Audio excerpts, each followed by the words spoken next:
Too Many Turkeys by Linda White, illustrated by Megan Lloyd. One cold, rainy day, a lost little turkey stumbled into Fred and Belle's tiny farm. "Fred," Belle cried, "come run this turkey off. He'll eat my garden." "Not if we feed him." Fred cradled the scared poult in his long fingers. "Turkeys make an infernal mess," Belle muttered. Fred took a gander at the gangly poult. "He looks just like Uncle Buford. That's what I'll call him." Right then and there, Buford adopted Fred as his new mama. Fred built Buford a fine house and fed him. To Belle's satisfaction, he always cleaned up Buford's messes. Belle's flowers flourished, her vegetables grew vigorously, and her berries produced bountifully. But this year, one new ingredient made them grow better than ever. Hardly a day passed that a gardener didn't stop by Fred and Belle's square little house, shaded by the huge oak tree, and ask, "What's your secret?" Belle smiled. "My special formula fertilizer. A little of this and a smidge of that," was all she would say. The day came for Belle's annual birdhouse convention. Fred set the houses that she'd made and her suitcase in the old Plymouth. "Remember, water the gardens every day," Belle said. "I'll take care of everything," Fred assured her. "See you in a few days," she called, rumbling out of the drive. Belle hadn't been gone an hour when Fred noticed Buford staring into the field. A wild hen turkey was strutting straight for Belle's lush cucumbers.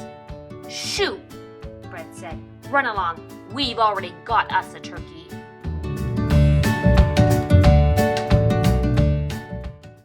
But the next day, the hen was back, and with her, more than a dozen others, all sampling Belle's gardens. Fred ran after them, flapping his arms. "Out of there!"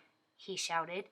Turkeys flitted from one patch to another, but none departed. Fred loped to the truck and turned up the radio to a thunderous volume, but the birds did not retreat. Those turkeys started swaying to the music. Fred finally fluttered his wings, waggled his knees, and turkey trotted those birds right back into the woods. "Don't come back!" he yelled. The next day, Fred propped up leaning delphiniums, snipped broken tomato branches, and pinched spoiled grapes. He fed Buford, and just as he was shoveling turkey droppings into the barrel behind the barn, he heard something, a flip, a flop, and a flutter.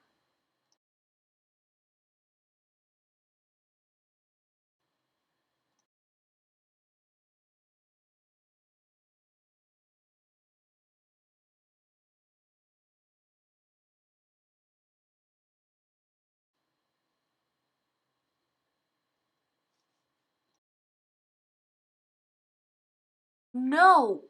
cried Fred, snatching Buford's bowl from under him. He dashed about the yard. "Eat this!" he shouted, trailing bits of Buford's dinner toward the truck. "Gobble, gobble!" Buford shrilled. "Gobble, gobble, gobble, gobble, gobble!" The turkeys hollered, flailing after Fred. "Come on, Buford!" Fred hurled the bowl into the truck bed. "We'll drive them so far away they'll never find their way back." Hordes of turkeys settled into the truck bed. Fred jolted the truck out of the yard. Turkeys clung tight as Fred careened up hills and barreled down dales for 20 miles. When Fred pulled over, those dizzy turkeys flopped onto the ground. That night, Fred slept peacefully, knowing Belle's gardens were safe.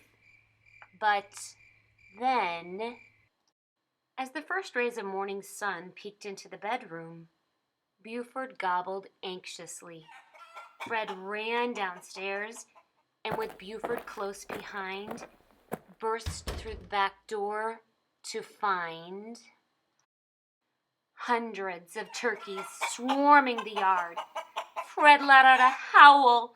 He ran at the turkeys. Feathers flew, plops dropped. His foot hit a slimy mess that sent him flying. The ruckus brought neighbors from every direction. "What am I going to do?" he cried. The entire place was a sea of plump, round turkeys. They roosted in the bird bath, fouled porch rails, and squatted in Belle's rocker. Fred struggled up. He took a deep breath and turned to the gawking neighbors. "If you'll help me, I'll tell you Belle's gardening secret." "Sure," they agreed eagerly. "It's Buford," said Fred, winking at the turkey. "When I clean up after him, I put the stuff in a barrel. We add yard and garden clippings and table scraps too.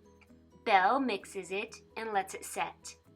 Neighbors pinched their noses as they neared the barrel. Buford eats insects that would devour the plants too. His scratching for them loosens the soil so water goes deep. Yep, to have a garden like Belle's, you gotta have a turkey. "Could we have one of yours?" folks asked. "We could spare a few." Fred smiled and headed to the barn for feed, sacks, and shovels. He and his neighbors filled sacks with turkey plop and garden debris until the yard was prim once more. When folks headed home, Fred made sure each carried a handful of Belle's seeds, a bag of her secret fertilizer, and a turkey, until all that remained was Buford. Belle arrived home flustered.